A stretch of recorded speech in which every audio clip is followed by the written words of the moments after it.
সোমবার এবং মঙ্গলবার দুই দিনে দেশের ৫৯ জেলায় নতুন জেলা প্রশাসক নিয়োগ দিয়েছে অন্তর্বর্তীকালীন সরকার। এই পদে নিয়োগের ক্ষেত্রে বঞ্চিত হওয়ার অভিযোগ তুলে হট্টগোল করেছেন উপসচিব পর্যায়ের একদল বিক্ষুব্ধ কর্মকর্তা। আজ দুপুরে জনপ্রশাসন মন্ত্রণালয়ের যুগ্ম সচিব KM আলী আজমের কক্ষে হট্টগোল করেন তারা।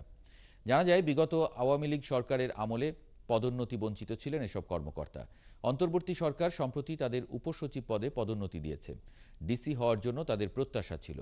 সোমবার দেশের ২৫ জেলায় নতুন ডিসি নিয়োগ দেওয়া হয়। মঙ্গলবার আরও ৩৪ জেলায় নতুন ডিসি নিয়োগ হয়। তালিকায় নাম না দেখে হতাশ হয়ে হট্টগোল করেন বিক্ষুব্ধরা। এর আগে সোমবার ঢাকা, সিলেট, বগুড়া, গোপালগঞ্জ সহ দেশের ২৫ জেলায় নতুন জেলা প্রশাসক নিয়োগ দেয় অন্তর্বর্তী সরকার।